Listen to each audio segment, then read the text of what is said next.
Bismillah, Assalamualaikum warahmatullahi wabarakatuh. Perkenalkan, saya Raditya Fadilah dengan NIM 2410952049, mata kuliah Elektronika kelas B dengan dosen Bapak Baharudin. Baiklah, di sini saya akan mempresentasikan materi elektronika, yaitu tentang power amplifier. Nah, yang pertama ada performance quantities of power amplifier. Itu besaran atau kriteria kinerja suatu penguat daya, ada efisiensi kolektor, kemudian ada distorsi dan kemampuan disipasi daya. Oke, kita masuk ke bagian definisi. Pada penguat sinyal kecil, faktor utamanya itu adalah amplifikasi, linearitas, dan gain atau penguat. Nah, karena penguat sinyal besar atau daya menangani sinyal tegangan dan level arus yang relatif besar, maka faktor utamanya adalah yang pertama ada efisiensi, dan kemampuan daya maksimal, dan pencocokan impedansi ke perangkat keluaran. Nah, selanjutnya pada gambar ini, gambar power amplifier efisiensi. Nah, pertama-tama mari kita lihat dasarnya. Sebuah sinyal input kecil pertama-tama diperkuat oleh small signal amplifier yang fungsinya adalah untuk memperkuat daya dari sinyal tersebut agar bisa mendorong beban seperti speaker. Nah, namun agar power amplifier ini dapat bekerja, ia membutuhkan daya DC dari satu daya. Daya inilah yang disebut PDC pada gambar. Nah, efisiensi dari amplifier ini atau dengan sebutan N% itu menunjukkan seberapa besar daya output yang berhasil dikirim ke beban atau P output dibanding dengan total daya DC yang dikonsumsi atau PDC. Rumusnya ditunjukkan pada slide, yaitu P output per PDC kali 100. Nah, artinya semakin besar nilai persenan ini, efisiensi ini, maka semakin efisien amplifier tersebut karena lebih banyak energi yang benar-benar digunakan untuk menghasilkan output dan lebih sedikit yang terbuang sebagai panas. Secara praktis, efisiensi ini sangat penting terutama dalam desain perangkat audio atau komunikasi karena berkaitan langsung dengan konsumsi daya dan manajemen panas dari perangkat.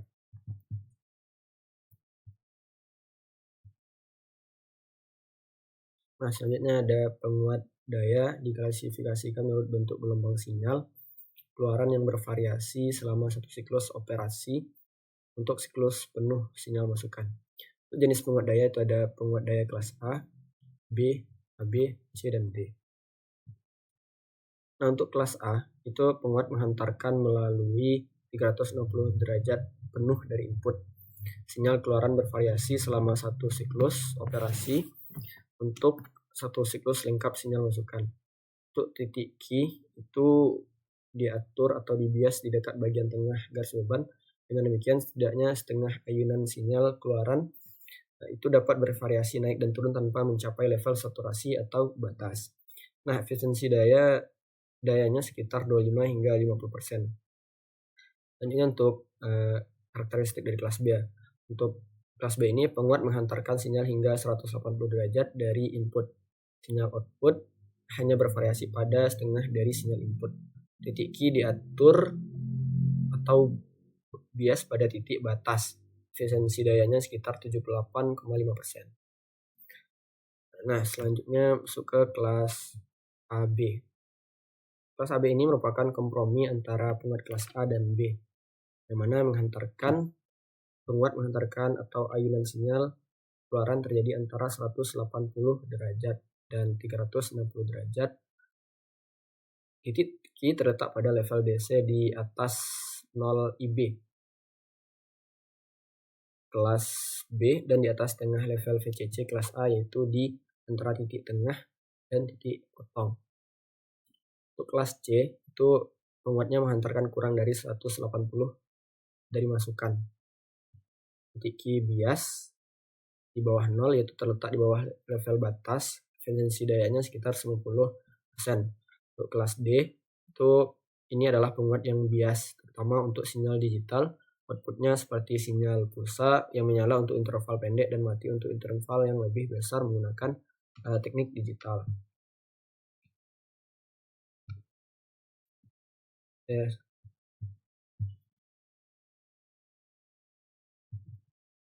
Lanjut, kolektor efisiensi.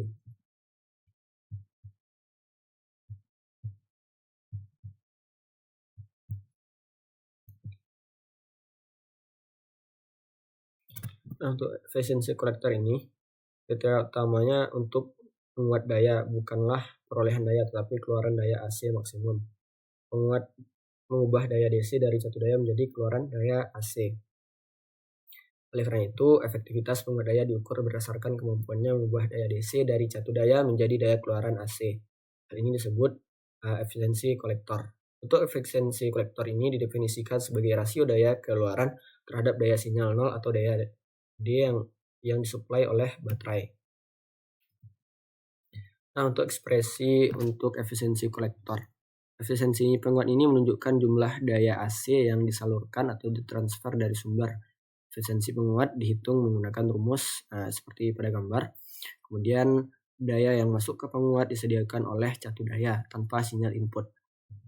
Arus D yang ditarik adalah arus bias kolektor, arus DC adalah arus bias kolektor. IC daya yang kemudian ceki daya yang kemudian ditarik dari catu daya adalah PIDC dengan VCC ceki. Bahkan dengan sinyal AC yang diterapkan, arus rata-rata yang ditarik dari pasokan tetap sama, sehingga persamaannya adalah pada ini. Mewakili daya input yang disuplai ke penguat seri kelas A. Selanjutnya untuk daya keluaran, itu tegangan dan arus keluaran yang bervariasi di sekitar titik bias menghasilkan daya AC kebeban. Daya AC ini disalurkan kebeban RE pada rangkaian gambar 16.2 tadi. Kemudian sinyal AC terus V1 itu menyebabkan arus basis bervariasi di sekitar arus bias dan arus kolektor di sekitar level diamnya IC ceki seperti ditunjukkan pada gambar 16.4 tadi. Kemudian sinyal masukkan AC menghasilkan sinyal arus AC dan tegangan AC. Semakin besar sinyal masukan, semakin besar ayunan keluaran, hingga batas maksimum yang ditetapkan oleh rangkaian. Daya AC yang disalurkan ke beban RC dapat dinyatakan dalam beberapa cara. Pertama, menggunakan sinyal RMS, yaitu daya AC yang dikirim ke beban atau RC dapat dinyatakan dengan menggunakan rumus ini. Yang kedua, ada menggunakan sinyal puncak atau daya AC yang dikirim ke beban dapat dinyatakan menggunakan P0 AC sama dengan VCE IC per 2. Nah, selanjutnya ini merupakan hubungan antara tiga besaran tegangan dalam sinyal AC, yaitu VRMS, VP, dan VPP. Pertama, mari kita lihat grafik gelombang sinusoidal di tengah slide. Di sana terlihat bahwa VP itu atau peak voltage adalah tegangan maksimum dari 0 ke puncak. Kemudian VPP, peak to peak, adalah selisih antara puncak positif dan puncak negatif atau 2 kali VP. Kemudian ada VRMS atau root mean square adalah nilai efektif dari tegangan AC, yaitu nilai DC yang ekuivalen dalam menghasilkan daya. Lalu di bawah grafik kita bisa melihat hubungan matematisnya, di mana VRMS sama dengan 0,7071 dikali VP, artinya nilai efektif tegangan AC adalah sekitar 70,7% dari nilai puncaknya. Kemudian yang kedua ada VRMS 0,35355 dikali VPP, karena VPP adalah 2 kali VP, maka VRMS juga bisa dihitung dari VPP. Yang ketiga ada VRMS 1,1107 dikali VAVG. Ini adalah hubungan antara VRMS dan nilai-nilai rata-rata VAG dari gelombang setengah siklus. Kesimpulannya, hubungan ini penting dalam pengukuran sinyal AC agar kita dapat mengetahui nilai daya sesungguhnya dari tegangan yang berosilasi. Selanjutnya distorsi. Distorsi adalah perubahan bentuk gelombang keluaran dari bentuk gelombang masukan penguat yang dikenal sebagai distorsi. Nah, karena transistor adalah perangkat non-linear, keluarannya tidak persis sama dengan sinyal masukan yang diberikan. Ini berarti terjadi distorsi. Nah, di sini kita lihat gelombang itu berantakan ya. Masukan tidak sama dengan keluaran. Oke, selanjutnya masuk ke power dissipation capability atau kemampuan disipasi daya. Kemampuan transistor daya untuk menghilangkan panas dikenal sebagai kemampuan pembuangan daya. Transistor daya menangani arus besar dan kerenannya memanas selama operasi. Karena setiap perubahan suhu mempengaruhi operasi transistor.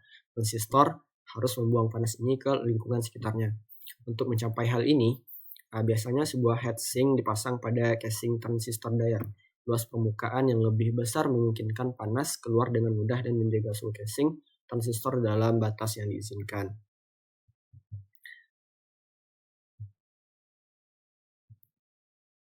Oke, kita masuk ke perbandingan kelas A amplifier kelas A, B, dan C.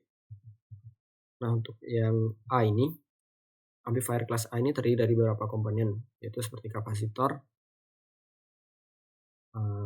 dan lain-lainnya, yang berfungsi untuk mengkopling sinyal input dan output serta bypass frekuensi rendah. Kemudian resistor yang mengatur bias transistor agar bekerja di daerah linear, dan sumber daya yang menyuplai tegangan ke rangkaian yang outputnya diambil dari kolektor transistor melalui kapasitor.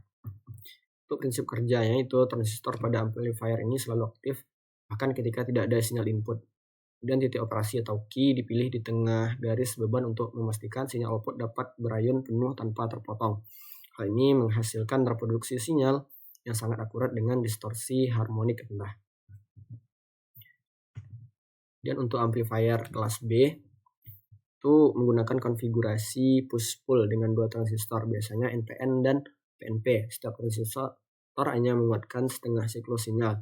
Satu transistor menangani siklus positif, sementara yang lain menangani siklus negatif.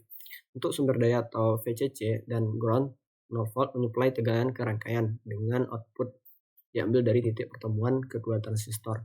Untuk prinsip kerjanya, transistor hanya aktif saat ada sinyal input yang melebihi tegangan threshold-nya, sekitar 0,7 volt untuk silikon. Kemudian untuk titik operasi key berada di daerah cut off, sehingga tidak ada arus yang mengalir ketika tidak ada sinyal.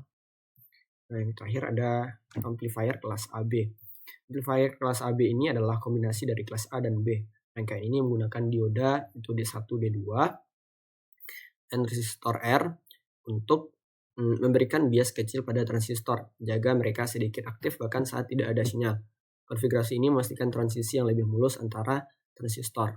Untuk prinsip kerjanya sendiri, itu bias kecil menghilangkan daerah mati atau dead zone yang menyebabkan crossover distortion pada kelas B. Dan titik operasi key dipilih sedikit di atas cut off sehingga transistor tetap konduktif selama siklus penuh, tapi dengan daya yang minimal. Oke, di sini ada contoh soal dari kelas A. Ketahui sesuai pada gambar ada RB, VCC 20, RC 20. IC itu VCC per RC. Dan ini penyelesaiannya dapat diselesaikan dengan cara matematis. Untuk IBQ itu 19,3 mA, ICQ 0,48 ampere, VCEQ 10,4 volt, dan ICP itu 20 mA peak, P output 0,625 watt, dan PIDC itu 9,6 watt, dan terakhir efisiensinya sebesar 6,5%. Oke, demikian presentasi dari saya terkait materi power amplifier. Semoga apa yang disampaikan dapat bermanfaat bagi kita semua. Saya Raditya Fadilah. Assalamualaikum warahmatullahi wabarakatuh.